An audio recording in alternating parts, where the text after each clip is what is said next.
Student, मैं पंकज स्वागत करता हूं आपका अपने चैनल फन विद फिनरिया पे।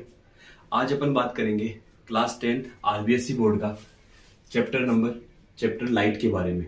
ठीक है, तो बच्चों ये जो चैप्टर आपका वो जो क्लास 10th बोर्ड है उसके फिजिक्स सेक्शन का है। ठीक है जी, ठीक है, आपके फिजिक्स सेक्शन का लाइट जो चैप्टर है आज उसके बारे में डिस्कस करेंगे।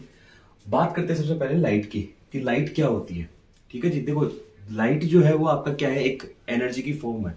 लाइट कुछ नहीं है, लाइट एक एनर्जी है। एनर्जी का मेन वर्क क्या होता है, एनर्जी का जो मेन वर्क है वो क्या होगा आपका, आपको जनरली हीट प्रोवाइड करना। ठीक है जी, तो बेसिकली क्या होता है, लाइट जो होती है वो एक तरीके से क्या होती है, एनर्जी होती है। और ये एनर्जी क्या करती है, जो आपकी लाइट है वो आपको किसी भी ऑब्जेक्ट को देखने के लिए क्या होती है, काफी ज्यादा जरूरी होती है। ठीक है, तो बेसिकली अपन बात करते हैं कि जो आपका लाइट है, ठीक है, इसके बिना क्या अपन किसी भी चीज को देख सकते हैं। बिकॉज अपनी जो आईज होती है वो क्या करती है, लाइट के प्रेजेंस में क्या कर सकती है, सभी जो आपके ऑब्जेक्ट है उसको देख सकती है। अगर अपन बात करें कि भाई देखने के लिए अपन को क्या क्या चाहिए, ठीक है जी, जैसे मान लो अपन बात करेंगे कि भाई अगर किसी बंदे से, जैसे हमारा कोई भी स्टूडेंट, उससे पूछा जाए कि भाई देखने के लिए अपन को क्या चाहिए, अगर किसी भी चीज को विजुअलाइजेशन देख करना है किसी चीज का, यानी किसी चीज को अगर अपन को देखना है तो उस ऑब्जेक्ट को देखने के लिए क्या चाहिए, तो जनरली कुछ बच्चे क्या कहेंगे कि भाई आईज क्या होती है, किसी चीज को देखने के लिए जरूरी होती है। तो बेसिकली जो आईज है, अकेली जो आईज है उसकी रिक्वायरमेंट नहीं होती, क्योंकि आईज के साथ साथ आपको क्या चाहिए, लाइट भी चाहिए। आईज के साथ साथ क्या चाहिए आपको, लाइट भी चाहिए। भाई लाइट क्यों चाहिए, क्योंकि अकेले आईज के साथ आप क्या नहीं कर सकते, ऑब्जेक्ट को देख नहीं सकते अगर आपकी लाइट प्रेजेंट नहीं है।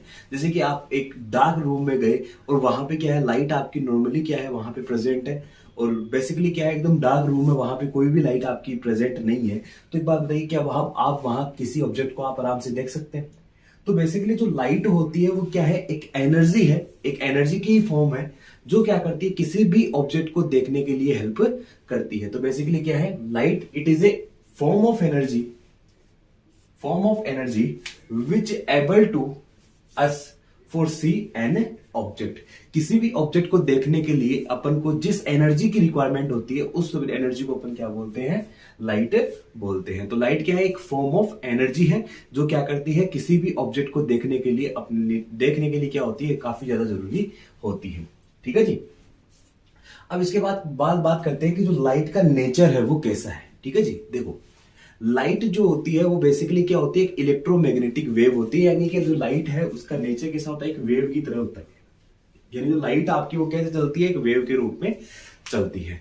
लेकिन क्या है, जो आपके दे ब्रोगली थे, एक साइंटिस्ट थे दे ब्रोगली, उन्होंने क्या किया, उन्होंने इस लाइट के ड्यूल नेचर को बताया।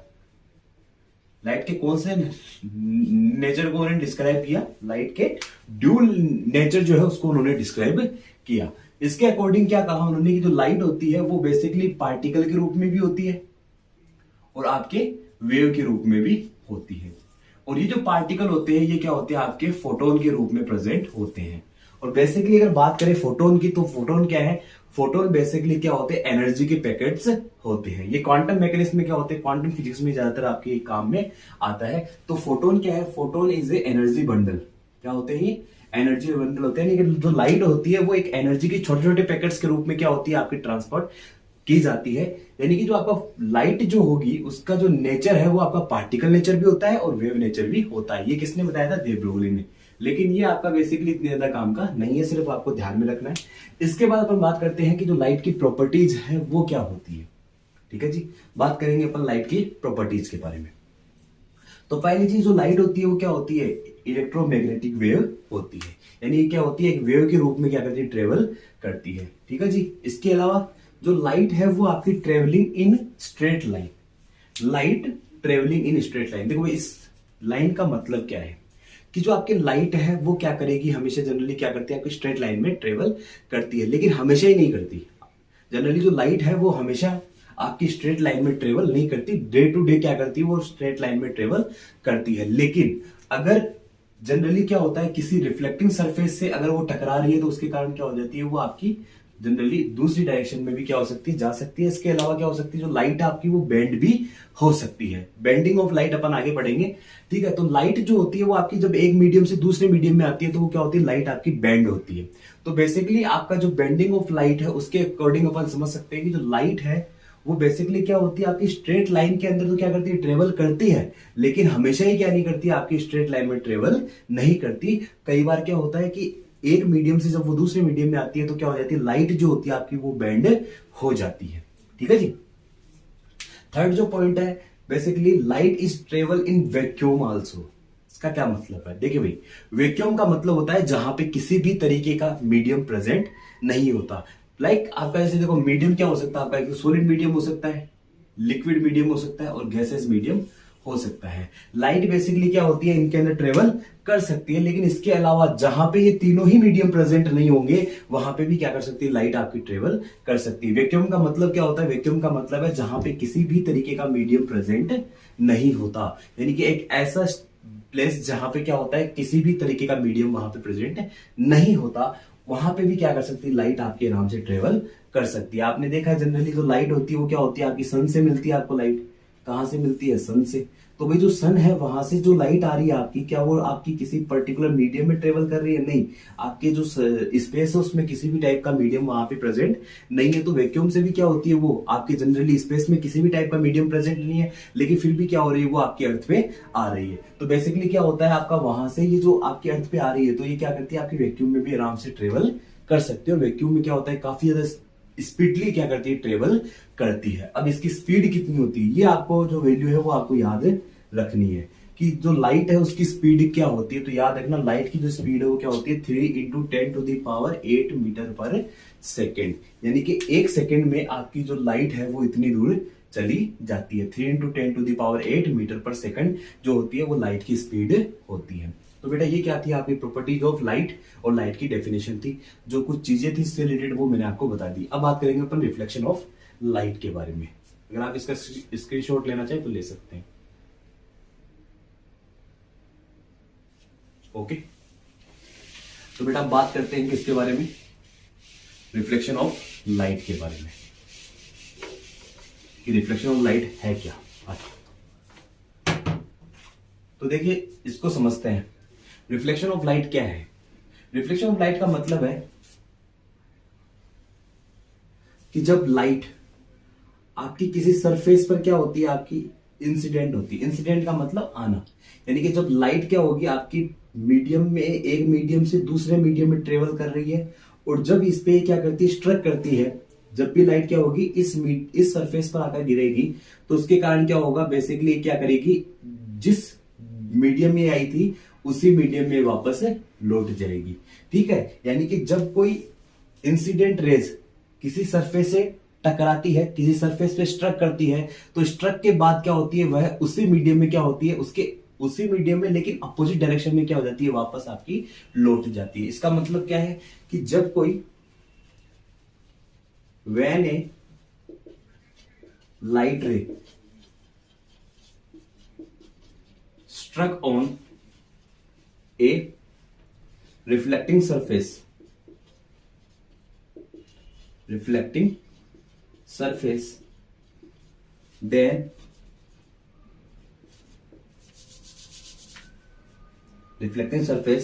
then this ray bounce back in opposite direction called reflection of light. Okay, तो बेसिकली क्या होता है बेटा, देखो ये क्या आपकी, ये आपकी है रिफ्लेक्टिंग सरफेस, ये क्या आपकी रिफ्लेक्टिंग सरफेस। ठीक है जी। तो जैसे ही क्या होता है, आपकी कोई इंसिडेंट रे आकर इससे टकराती है, किससे, आपकी रिफ्लेक्टिंग रे से स्ट्रक करती है, तो स्ट्रक के बाद क्या होगा, ये जो आपकी लाइट रेज होगी वो क्या होगी, आपकी अपोजिट डायरेक्शन में क्या होगी, वापस से चली जाएगी। लेकिन इसी मीडियम में क्या होगी, वापस चली जाएगी, लेकिन अपोजिट डायरेक्शन में। जैसे कि इसकी डायरेक्शन तो क्या है, ये है, और इसकी डायरेक्शन क्या होगी, इस तरीके से होगी। तो बेसिकली क्या होता है, जब भी कोई लाइट रेज क्या होती है, जो भी कोई लाइट रे जो इंसिडेंट रे है, जब किसी रिफ्लेक्टिंग सरफेस से टकराती है, और टकराने के बाद वो क्या हो जाती है, आपके अपोजिट डायरेक्शन में ट्रेवल करती है। तो इसे अपन क्या बोलते हैं, इसे अपन बोलते हैं आपका रिफ्लेक्शन ऑफ लाइट। इसका मतलब अगर सिंपल वर्ड में समझे तो बाउंसिंग बैक ऑफ लाइट जो होता है, उसे अपन इस फिनोमेना को क्या कहते हैं, अपन बाउंसिंग बैक ऑफ लाइट का जो फिनोमिना है उसे अपन क्या बोलते हैं, रिफ्लेक्शन ऑफ लाइट बोलते हैं। When a light rays struck on a reflecting surface then this ray bounce back in opposite direction called reflection of light. ठीक है जी।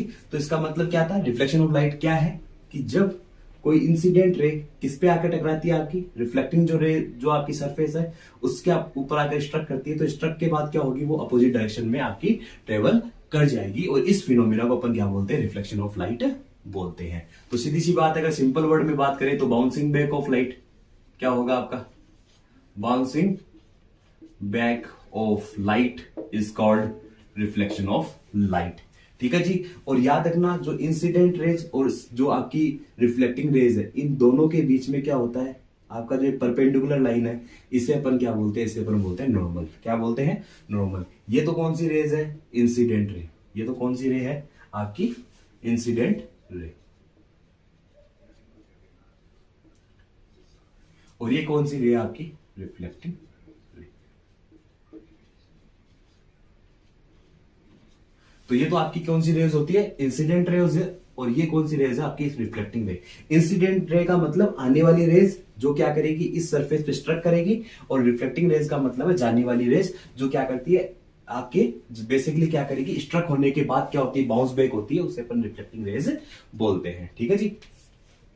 अब अपन बात करेंगे जो रिफ्लेक्शन है उसके टाइप कितने होते हैं। तो बेसिकली देखो, एक तो डेफिनेशन ये हो गई, एक जो आपकी जो स्टैंडर्ड डेफिनेशन जो आपकी बुक के अंदर है वो क्या है आपकी, when light rays propagating through medium strike at the surface of a medium and return back in a particular direction in the medium, this phenomena known as reflection of light। देखिए इसका मतलब ये कैसे कह रहा है, जैसे ये मीडियम फर्स्ट है, मीडियम फर्स्ट का मतलब ये एयर है, ठीक है, और ये मीडियम सेकंड है। तो बेटा ऐसे देखो, जैसे मान लो आपका, इसको ऐसे समझना, जैसे ये क्या आपकी, जैसे मान लो इसको समझ लो, ये क्या आपकी रिफ्लेक्टिंग सरफेस है, यानी ये मीडियम सेकंड है, तो मीडियम फर्स्ट से कोई लाइट रेज आ रही है यहां पे, ठीक है। जैसे मान लो ये कौन सी रेज है, आपकी इंसिडेंट रे है, तो ये कहां से प्रोपेगेट हो रही है, कहां से प्रोड्यूस हो रही है, आपकी मीडियम फर्स्ट से, तो ये कहां पे स्ट्रक हो रही है, मीडियम सेकंड पे स्ट्रक हो रही है, यानी रिफ्लेक्टिंग सरफेस पे। और जैसे ये स्ट्रक हुई, ये क्या होगी, आपकी बाउंस बैक होगी, यानी स्ट्राइक होकर क्या करेगी, आपकी बेसिकली अपोजिट डायरेक्शन में ट्रेवल कर जाएगी। तो ये जो रेस थी वो आई इस तरीके से, और ये ट्रेवल कैसे कर जाएगी, आपकी जैसे स्ट्राइक हुई ये क्या कर जाएगी, आपकी यहां से बाउंस बैक कर जाएगी, यानी कि यहां से टकराई और फिर क्या होगी, अपोजिट डायरेक्शन में लौट जाएगी। और इसी फिनोमिना को अपन क्या बोलते हैं, रिफ्लेक्शन ऑफ लाइट बोलते हैं। और रिफ्लेक्शन ऑफ लाइट के कारण ही क्या होता है, अपन को जितने भी ऑब्जेक्ट्स होते हैं वो अपन को दिखते हैं। भाई कैसे दिखेंगे, लाइट रेज आती है, वो आपकी किस पे गिरती है, उस ऑब्जेक्ट पे गिरती है, ऑब्जेक्ट पे गिरकर वो क्या होती है, आपकी आईज पे जाती है, ठीक है जी। और उस आईज की जो लाइट, जनरली उस ऑब्जेक्ट से जो लाइट रेज आ रही है वो क्या करती है, आपका जो कॉर्निया होता है वो बेसिकली क्या करता है, उसको एब्जॉर्ब करता है, और फिर उसके बाद क्या होता है, बेसिकली आपके ऑप्टिक नर्व के द्वारा उस इमेज को आइडेंटिफाई किया जाता है। तो इस तरीके से वो वर्किंग होती है। तो बिना रिफ्लेक्शन ऑफ लाइट के आप क्या नहीं कर सकते, किसी भी ऑब्जेक्ट को नहीं देख सकते। अगर एक एग्जांपल दूं उससे समझ जाओगे आप लोग कैसे। भाई जैसे मान लो मैंने क्या किया, आपको आपने जो छोटी क्लासेस उसमें एक दो चीज आपने पढ़ी होगी, जैसे कि ओपाक्यू ऑब्जेक्ट और ट्रांसपेरेंट। देखो ट्रांसल्यूसेंट भी होता है, लेकिन ट्रांसल्यूसेंट का यहाँ पे कोई काम नहीं है एक बार, तो अपन सिर्फ ओपाक्यू और ट्रांसपेरेंट की बात करेंगे। ओपाक्यू ऑब्जेक्ट क्या होते हैं कि ऐसे ऑब्जेक्ट जो क्या करते हैं, लाइट को अपने में से पास नहीं होने देते, यानी ऐसे ऑब्जेक्ट जो अपने में से लाइट को पास नहीं होने देंगे। जैसे कि मैं हूं, ठीक है जी, जैसे कि मैं हूं, मेरे में से क्या लाइट पास हो सकती है, ठीक है, यानी यहां से लाइट पास नहीं हो सकती, यानी मेरे से जो लाइट है वो पास नहीं हो सकती। इसके लिए इसका मतलब क्या है कि मैं कौन सा ऑब्जेक्ट हूं, आपका ओपाक्यू ऑब्जेक्ट। जिस ऑब्जेक्ट्स में लाइट पास नहीं हो सकती उसे अपन क्या बोलते हैं, ओपाक्यू ऑब्जेक्ट बोलते हैं। और जिसमें से लाइट जो होती है वो आराम से क्या हो जाती है, आपकी पास कर जाती है, उसे अपन क्या बोलते हैं, ट्रांसपेरेंट बोलते हैं। तो क्या आप ट्रांसपेरेंट में से किसी ऑब्जेक्ट, बेसिकली जो ऑब्जेक्ट है ट्रांसपेरेंट ऑब्जेक्ट को क्या आप देख सकते हो, ट्रांसपेरेंट ऑब्जेक्ट को क्या आप देख सकते हो, नहीं, अपन ट्रांसपेरेंट ऑब्जेक्ट को नहीं देख सकते। क्यों भाई, क्योंकि अगर अपन जैसे मान लो कोई ट्रांसपेरेंट गिलास है, वो अपन ने ऐसे लगा रखा है, ठीक है जी, तो इसके कारण क्या होगा, जैसे लाइट रेज आ रही है आपकी, अब लाइट रेज क्या होगा, जैसे ही ट्रांसपेरेंट है तो लाइट रेज क्या हो जाएगी, इससे पास हो जाएगी भाई, क्योंकि ओपाक्यू ऑब्जेक्ट है नहीं, ये क्या है आपकी ट्रांसपेरेंट है। ट्रांसपेरेंट क्या करते हैं, लाइट रेज को पास होने देंगे। तो भाई यहां से क्या होगा, जो लाइट रेज है वो क्या होगी, यहां से आपकी ट्रेवल करेगी और इसके अंदर से होकर क्या होगी, बाहर की तरफ निकल जाएगी। तो एक बात बताओ, क्या यहाँ पे यहां से टकराकर, इस सरफेस से टकराकर क्या आपकी जो लाइट रेज है वो क्या आपके आईज पे गिरेगी? अरे भाई कहां से गिरेगी, स्ट्रक तो होगी नहीं। क्यों भाई, क्योंकि कौन सी सरफेस आपकी ट्रांसपेरेंट सरफेस है। कौन सी सरफेस है, ट्रांसपेरेंट। तो यहां से क्या हुआ, जैसे ही लाइट रेज आई वो इसके आर पार निकल जाएगी, इससे पास हो जाएगी। तो इसके कारण क्या होगा, आपको ये ट्रांसपेरेंट ऑब्जेक्ट नहीं दिखेगा। लेकिन जैसे मान लो आप मेरे को देख पा रहे हो, तो इसका मतलब क्या है कि मेरे पे जो लाइट है वो आपकी जनरली जो लाइट रेज है वो मेरे ऊपर गिर रही है, और गिरने के बाद वो मेरे में से पास नहीं हो पा रही। ठीक है जी, पास ना होकर वो क्या हो रही है, रिफ्लेक्ट होकर क्या हो रही है, आपके आईज पे जा रही है। तो बेसिकली जैसे मान लो ये कोई ऑब्जेक्ट है, वो क्या है आपका ओपाकी ऑब्जेक्ट है। तो यहां पे क्या हो रहा है, जैसे कि लाइट रेज जो है वो इस पे गिर रही है, और ये इसको अपने में से पास नहीं होने देगा। क्यों नहीं होने देगा, क्योंकि ये क्या है, ओपाकी ऑब्जेक्ट है। तो ये क्या करता है, इसको बाउंस बैक कर देगा। क्या कर देगा, बाउंस बैक। अब आप यहां पे खड़े हो, ठीक है जी, आप यहां पे क्या हो, आप यहां पे खड़े हो, और आप क्या कर रहे हो, जो आपकी जो इसकी लाइट रेज होगी वो क्या होगी, आपकी आईज पे आकर गिरेगी, और ये ऑब्जेक्ट आपको क्या होगा, दिखाई देने लग जाएगा। तो इसका मतलब क्या है कि रिफ्लेक्शन ऑफ लाइट फिनोमिना होने के कारण आपको ऑब्जेक्ट दिखाई देते हैं। अगर रिफ्लेक्शन ऑफ लाइट नहीं होगा तो वो ऑब्जेक्ट आपको दिखाई नहीं देगा। ठीक है, जो याद रखना, जो रिफ्लेक्शन ऑफ लाइट होता है वो बेसिकली किसमें प्रेजेंट होता है, आपका ओपाकी ऑब्जेक्ट में प्रेजेंट होता है। लाइक जो आपका मिरर होता है, मिरर क्या है आपका ओपाकी ऑब्जेक्ट। ये कैसे भाई, क्योंकि आपका जो मिरर है उसके पीछे की तरफ क्या की हुई होती है आपकी, उसके पीछे की तरफ आपकी क्या की हुई होती है, पॉलिश की हुई होती है बेसिकली। तो इस तरीके से क्या होता है, आपका जो मिरर है वो भी क्या है, ओपाकी ऑब्जेक्ट होता है। तो जितने भी आपको ऑब्जेक्ट दिखाई देते हैं सभी क्या है, आपके ओपाकी ऑब्जेक्ट होते हैं। जो आपको दिखाई नहीं देंगे वो क्या है, आपके ट्रांसपेरेंट होते हैं। जैसे कि ट्रांसपेरेंट मिरर होता है तो उसमें से अपने को आर पार दिखाई दे सकता है। ठीक है जी, क्योंकि उसमें क्या हो रहा है, जो लाइट रेज है वो उसमें से पास हो रही है। ठीक है जी, अपने में से पास नहीं होती, इसलिए क्या होता है, बेसिकली अपने अंदर रिफ्लेक्शन ऑफ लाइट प्रेजेंट होता है। ठीक है जी, तो ये क्या है आपका बेसिकली, तो इसमें क्या हुआ कि एक मीडियम से जो रेस थी वो आई दूसरे मीडियम पे, यानी इस रिफ्लेक्टिंग जो सरफेस है उस पे गिरी, उस पे गिरने के बाद स्ट्रक करने के बाद क्या हो गई, बाउंस बैक हो गई और अपोजिट डायरेक्शन में चली गई। इस फिनोमिना को अपन क्या बोलते हैं, रिफ्लेक्शन ऑफ लाइट बोलते हैं। और मैंने बता ही दिया आपको रिफ्लेक्शन ऑफ लाइट किसके लिए जरूरी है, आपके जनरली जितने भी जो आपके देखने में जो रिलेटेड जो चीजें हैं उनके लिए रिफ्लेक्शन ऑफ लाइट काफी ज्यादा जरूरी होता है। ठीक है जी, अब अपन बात करते हैं आगे।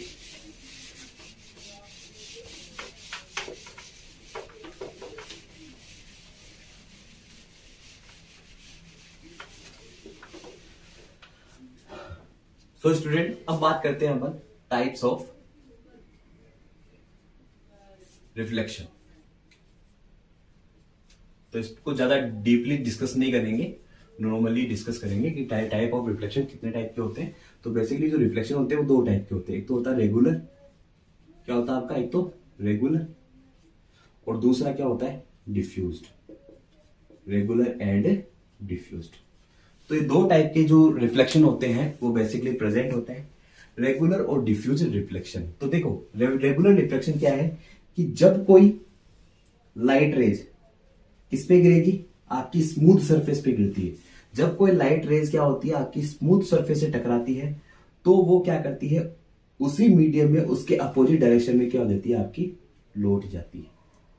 लेकिन ये सब क्या होगी, बेसिकली आपकी सेम डायरेक्शन में, बेसिकली क्या होगी, अपोजिट डायरेक्शन में जाएगी। लेकिन क्या होगा, सभी के जो बेसिकली क्या होगा,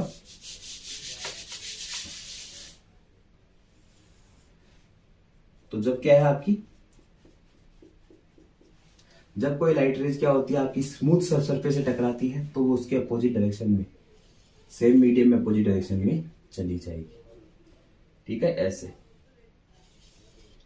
तो इनका क्या होता है, एक डेफिनेट डायरेक्शन होता है। तो रेगुलर जो आपका रिफ्लेक्शन है उसमें क्या होगा, उसमें जो रिफ्लेक्शन होगा वो एक रेगुलर मैनर में होता है। यानी कि लाइट रेज आती है, लाइट रेज क्या होगी, इंसिडेंट रे आएगी, स्मूथ सरफेस से टकराएगी और एक अपोजिट डायरेक्शन में निकल जाएगी। और जो ये लाइट रेज जो रिफ्लेक्टिंग रेज होती है वो बेसिकली क्या होती है, आपकी रिफ्लेक्टिंग रेज जो होती है वो एक रेगुलर मैनर में आपके यहां पे देखने को मिलती है। ठीक है जी, अब डिफ्यूज क्या होता है, तो डिफ्यूज क्या होगा, जो आपकी इरेगुलर सरफेस है, कोई भी इरेगुलर सरफेस है उससे अगर कोई आपकी जो लाइट रेज है वो आकर इससे टकराएगी तो क्या करेगी, आपकी ये अपोजिट डायरेक्शन में क्या होती है, आपकी चली जाएगी, लेकिन जब ये अपोजिट डायरेक्शन में जाएगी तो ये क्या होगी आपकी यहाँ पे बेसिकली ये बिखर जाएगी। मतलब इनका जो मैनर होता है, यानी इनका जो स्ट्रक्चर जो आपको दिखाई देगा वो क्या होगा, ये रेगुलर मैनर में नहीं होती, ये इरेगुलर मैनर में होती है। यानी कि इनका स्ट्रक्चर जो होता है वो क्या होता है आपका नॉर्मल, बेसिकली जो रेगुलर है उसके जैसा नहीं होता। ये क्या होती है आपकी डिस्पर्स हो जाती है, यानी जो आपकी लाइट रेज होती है वो चारों तरफ बिखर जाती है। लेकिन इसमें क्या होती है, रेगुलर मैनर में क्या होती है, अपोजिट डायरेक्शन में चली जाती है। ये तो होता है स्मूथ सरफेस पर, और ये होता है आपका इरेगुलर सरफेस पर। इरेगुलर बोल सकते हैं या रफ सरफेस बोल सकते हैं। तो ये तो स्मूथ सरफेस पे वर्क करता है रेगुलर रिफ्लेक्शन, और ये रफ सरफेस पे वर्क करता है। तो ये हो गया आपके टाइप्स ऑफ रिफ्लेक्शन, जो इतने ज्यादा इंपॉर्टेंट नहीं है। ठीक है जी।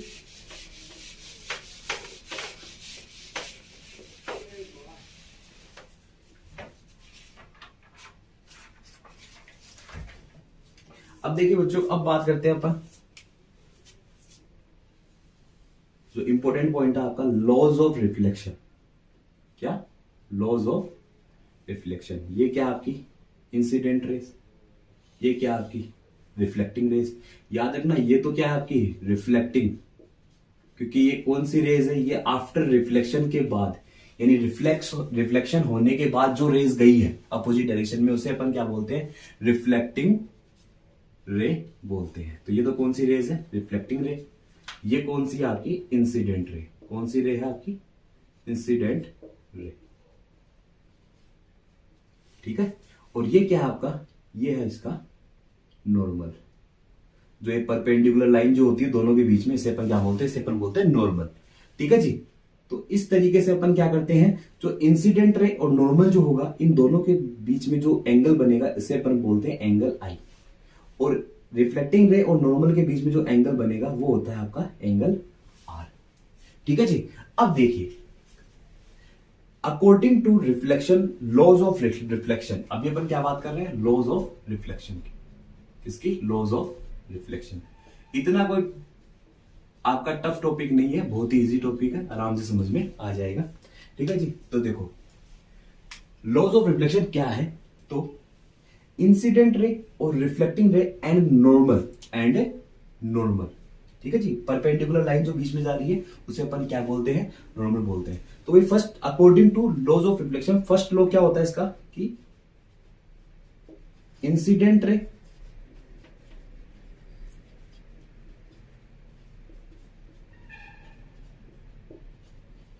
रिफ्लेक्टिंग रे एंड नॉर्मल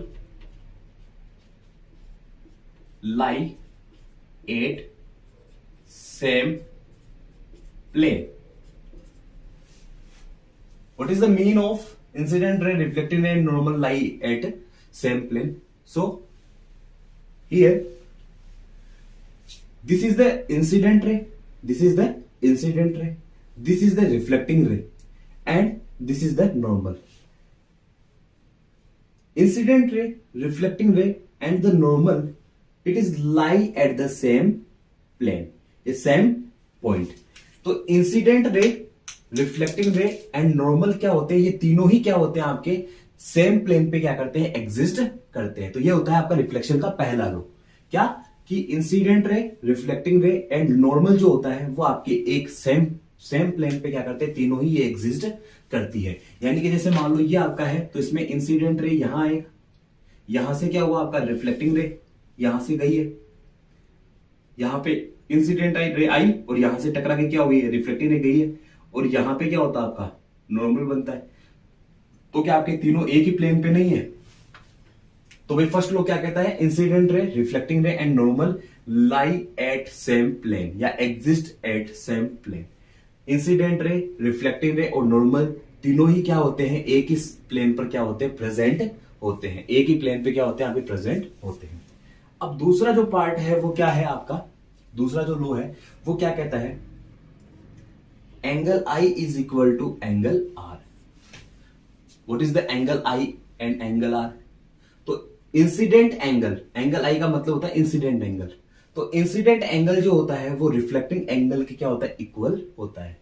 तो बेसिकली क्या होगा, इनमें जो इंसिडेंट एंगल और जो रिफ्लेक्टिंग एंगल होते हैं वो दोनों ही क्या होते हैं, इक्वल होते हैं। इसका मतलब अगर ये 40 होगा तो ये भी 40 होगा, ये 50 होगा तो ये भी 50 होगा, और इनकी मदद से अपन क्या कर सकते हैं, ये एंगल अपन निकाल सकते हैं। ठीक है जी। तो इस तरीके से क्या है, आपका लॉज ऑफ रिफ्लेक्शन जो है वो कंप्लीट होता है। तो लॉज ऑफ रिफ्लेक्शन में इतनी बातें हैं। तो बेसिकली क्या है आपका, इसको अगर मैं लिखूं तो इसको ऐसे लिख सकते हैं, आपका incident angle is equal to reflecting angle. तो जो आपका इंसिडेंट एंगल होता है वो रिफ्लेक्टिंग एंगल के क्या होगा, इक्वल होगा। यानी जितना इंसिडेंट एंगल होगा उतना ही रिफ्लेक्टिंग एंगल होता है। तो ये आपका लॉज ऑफ रिफ्लेक्शन कंप्लीट होते हैं। आई होप बच्चों अभी तक का जो पार्ट था वो आपको समझ में आया होगा। इस चैप्टर को अच्छे से करें। इसी से रिलेटेड अगर कोई भी क्वेश्चन होता है तो आप मेरे को, जो मैंने आपको पहले बताया था, टेलीग्राम चैनल है उस पर फॉलो कर सकते हैं। फन विद फिनेरिया मेरा टेलीग्राम चैनल है, उस पर मेरे को फॉलो कर सकते हो। वहां पे जो भी आपके क्वेश्चन है वो मेरे को, जो भी क्वेरीज है वो मेरे को कर सकते हैं। ओके स्टूडेंट, सो इस चैप्टर को अच्छे से पढ़िए। जो भी अगर क्वेश्चन है वो आप पूछ सकते हैं। Okay, thanks, good night, have a nice day.